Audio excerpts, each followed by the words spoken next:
नमस्कार दोस्तों, बहुत बहुत स्वागत है आप सबका एक बार फिर से आपके अपने ही चैनल में। जैसे कि आप सभी को मालूम है कि इस वीडियो में मैं आपको दिन भर की स्पेस, डिफेंस और इंटरनेशनल खबरों से अवगत कराता हूं। तो चलिए एक एक करके जान लेते हैं।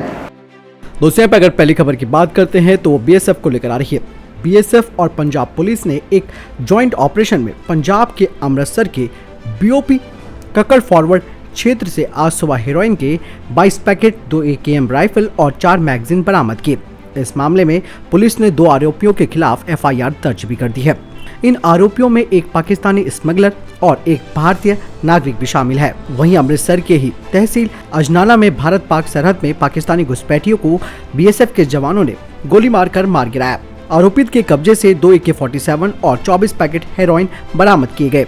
यानी कि यहाँ पर पाकिस्तान की हर चाल को नाकाम करते हुए BSF अपनी जिम्मेदारी से कर्तव्य का पालन कर रही है और किसी भी तरीके की घुसपैठ को रोकने का पूरा प्रयास किया जा रहा है। यही नहीं, इसके अलावा अगर कोई आतंकी या घुसपैठी सरहद पार करने की कोशिश कर रहा है तो उसे चेतावनी ना देते हुए सीधा मार गिराया जा रहा है।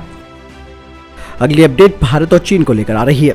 पूर्वी लद्दाख में भारत और चीन के बीच बने सीमा विवाद को हल करने को लेकर दोनों ही देशों के सैन्य स्तर की 11वीं दौर की बैठक इस वीकेंड पर हो सकती है। जानकारों के मुताबिक ये बैठक 9 अप्रैल को बुलाई जा सकती है।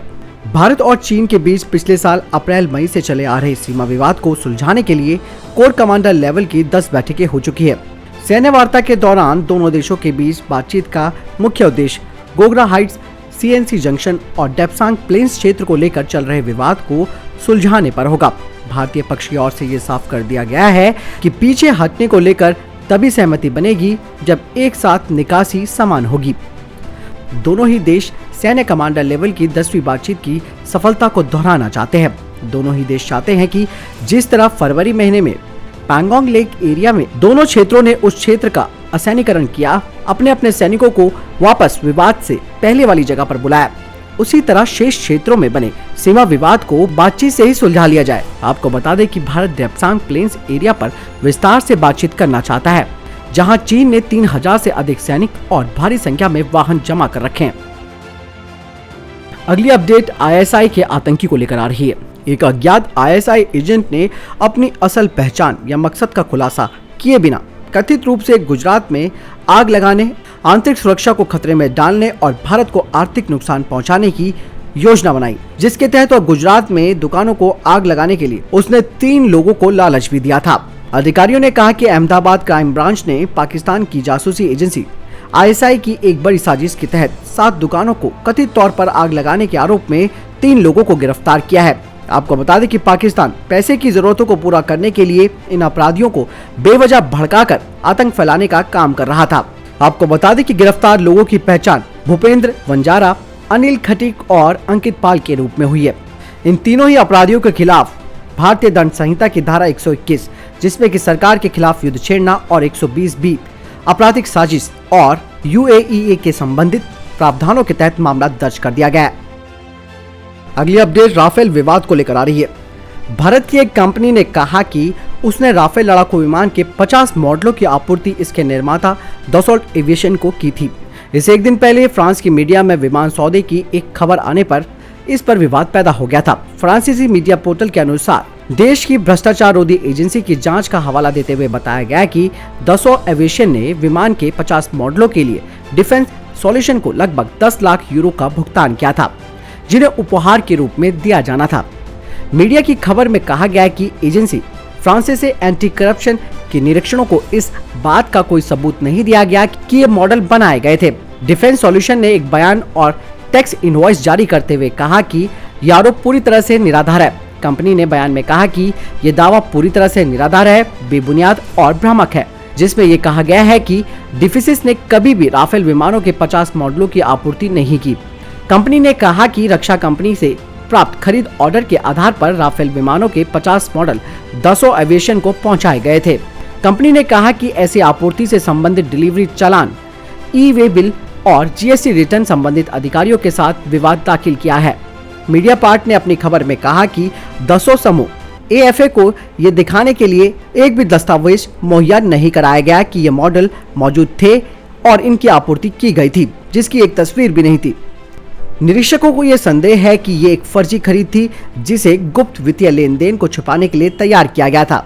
यानी कि भारतीय कंपनी ने इन आरोपों को निराधार बताया है और साथ ही प्रूफ भी सामने दिए हैं और साथ ही टैक्स इनवॉइस भी जारी किया है कि ये पूरे आरोप निराधार है, जिसका सिर्फ और सिर्फ ये मकसद है कि भारत की इमेज को खराब करना। और ये जो पश्चिमी मीडिया है वो इस खबर को बढ़ा चढ़ाकर दिखाने की कोशिश कर रहा है ताकि एक तरह से इस डील को एक घोटाले के रूप में चिन्हित किया जा सके। यानी कि ये पूरा का पूरा एक मीडिया प्लानिंग है जो कि खास करके पश्चिमी मीडिया का काम है और इसे हवा देने का काम देश के दुश्मन कर रहे हैं। ऐसे में अब ये बात साफ हो रही है कि राफेल विवाद में जिस तरीके से जो वहां की मीडिया है उसने जो तर्कहीन आधार दिया है राफेल को घोटाला दिखाकर, वो बात है ही नहीं।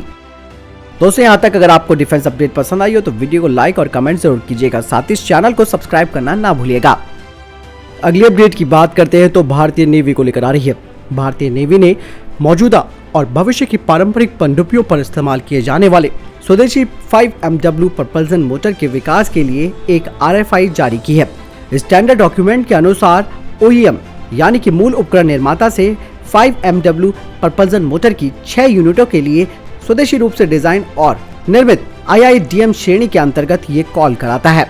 टेंडर डॉक्यूमेंट के अनुसार 5MW इलेक्ट्रॉनिक propulsion मोटर का इस्तेमाल सतह और पानी के नीचे के संचालन के लिए गतिशीलता प्रदान करने के लिए पनडुब्बी के लिए propulsion प्रणाली में किया जाएगा।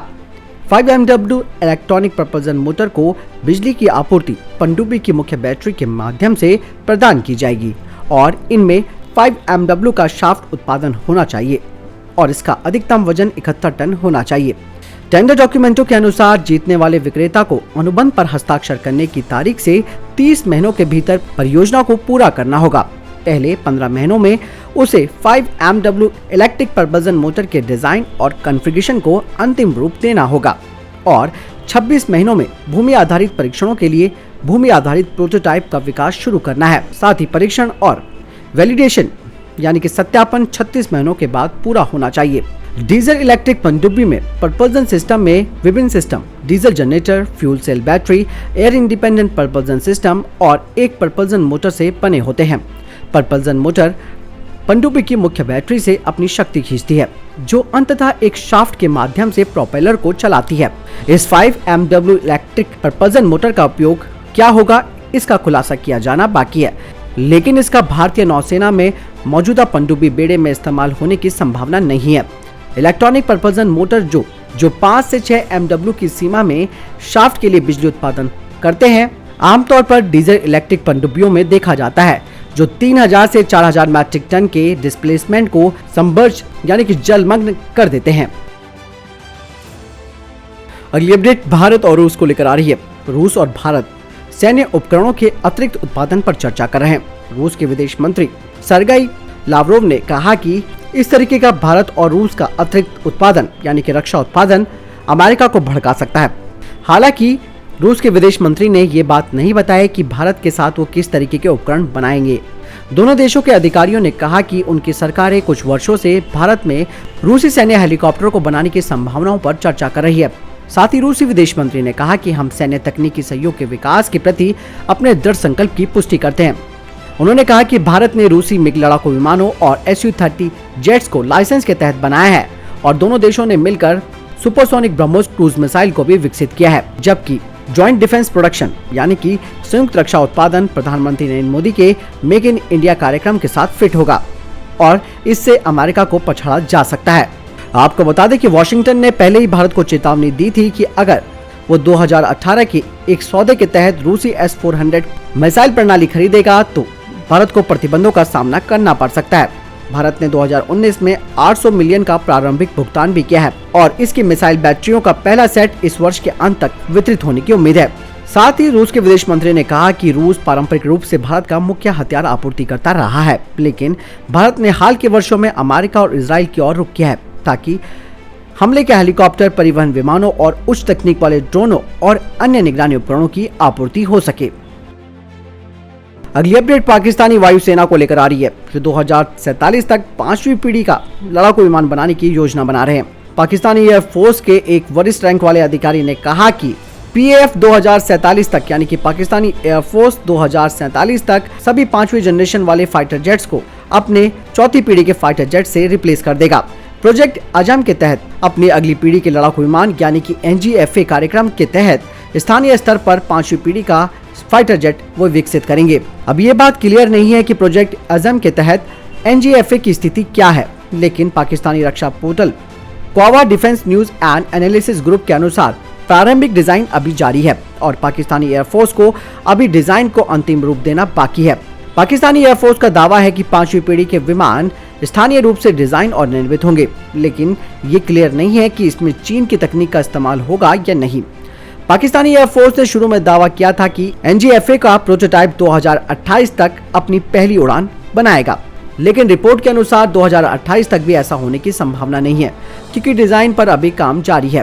प्रोजेक्ट आजम 2017 में शुरू किया गया था और यहां तक कि 2021 में भी अपने डिजाइन को ये अंतिम रूप नहीं दे सका है। सुपर क्रूजिंग क्षमताओं के साथ ट्विन इंजन फाइटर के विचार के लिए प्रोजेक्ट आजम को लॉन्च किया गया था। पाकिस्तानी एयरफोर्स के पास प्रोजेक्ट आजम के लिए एक ऑफ द शेल्फ समाधान के एकीकरण का उपयोग करने की योजना है। हालांकि पाकिस्तान में कई लोगों ने देश में 5वीं पीढ़ी के फाइटर जेट को विकसित करने को लेकर पाकिस्तान की क्षमताओं पर सवाल उठाया है, जिसमें कहा गया है कि पाकिस्तान की जो विमान उत्पादन एजेंसी है यानी कि पाकिस्तानी एरोनॉटिकल कॉम्प्लेक्स, जो कि अपनी स्थापना के बाद से ही केवल JF-17 का निर्माण करने में ही सक्षम है। जेट के डिजाइन और उड़ान प्रमाणन के लिए महत्वपूर्ण पहलुओं को चीन में किया गया है और नया ब्लॉक 3 का विकास भी चीन में जारी है। ऐसे में पाकिस्तानी एरोनॉटिकल कॉम्प्लेक्स का काम क्या है, जबकि पाकिस्तानी एयरफोर्स के लड़ाकू बेड़े में 200 F7 मिराज 3 मिराज V शामिल है, जो अगले 5 से 10 सालों में रिटायर हो जाएंगे और लगभग 70 से ज्यादा F-16 का वो संचालन कर रहा है, लेकिन 2040 के बाद ये भी रिटायर हो जाएंगे। पाकिस्तानी एयरफोर्स ने पहले ही पिछले दशक में 150 JF-17 को शामिल कर लिया है और अगले 5 सालों में लगभग 100 और को शामिल करने की योजना है। ऐसे में लगता है कि पाकिस्तानी एयरफोर्स 2047 तक अपने लक्ष्य को प्राप्त करने के लिए 1 या 2 प्रकार के 5वीं पीढ़ी के फाइटर जेट बनाने की योजना पर सोच रहे हैं। हालांकि संभावना ये है कि ये चीन का J-31 जेट हो सकता है और NGFA के लिए चीन और तुर्की अपनी अपनी तकनीक पाकिस्तान को दे सकते हैं। अगली खबर अमेरिका को लेकर आ रही है। रूस और चीन से अंतरिक्ष में बढ़ते हुए खतरे को देखते हुए अमेरिकी स्पेस फोर्स लगातार अपनी ताकत में इजाफा कर रही है। अब इस फोर्स के हाथ एक ऐसी मशीन लगी है जिसकी सहायता से हजारों किलोमीटर दूर दुश्मन के सैटेलाइट्स की गतिविधियों को ट्रैक किया जा सकता है। अमेरिका ने एक ग्राउंड बेस्ड ताकतवर स्पेस टेलीस्कोप विकसित किया है, जो मुख्य तौर पर रात में सक्रिय रहेगा। इस टेलीस्कोप की सहायता से 35,000 किलोमीटर की दूरी तक नजर रखी जा सकेगी। दरअसल अंतरिक्ष में दुश्मनों के सैटेलाइट कई बार अमेरिकी सैटेलाइट से टकरा चुकी हैं। इसके अलावा एक बड़ा खतरा यह है कि दुश्मन की खुफिया सैटेलाइट्स अमेरिका के सैटेलाइट से जुड़कर उसका डेटा भी चुरा सकती है। पिछले साल एक रिपोर्ट में ऐसा दावा किया गया था कि एक रूसी सैटेलाइट ने अंतरिक्ष में अमेरिकी सैटेलाइट से जुड़कर कई महत्वपूर्ण डेटा चुरा लिया था। हालांकि इसकी आधिकारिक पुष्टि नहीं की जा सकी थी, जिसके बाद अमेरिका अपने सैटेलाइट्स की सुरक्षा के लिए ग्राउंड बेस्ड टेलीस्कोप की निगरानी प्रणाली को एक्टिवेट करना चाह रहा है। इतना ही नहीं, ये टेलीस्कोप अमेरिकी सैटेलाइट की ओर आ रहे दुश्मन के एंटी सैटेलाइट हथियारों को चेतावनी भी दे सकता है। तो दोस्तों ये थे अभी तक की टॉप डिफेंस और स्पेस अपडेट्स। वीडियो के संबंध में कोई प्रश्न जवाब या आपका कोई सवाल है, आप जरूर मुझे कमेंट सेक्शन में लिखकर पूछ सकते हैं और मैं उसका जरूर रिप्लाई करूंगा। इसके अलावा दोस्तों आप मुझे फेसबुक और इंस्टाग्राम पर भी फॉलो जरूर कीजिएगा, वहाँ भी मैं अपडेट्स देता रहता हूँ। फिलहाल इस वीडियो के लिए इतना ही, मिलता हूँ नए वीडियो के साथ, तब तक के लिए जय हिंद, जय भारत।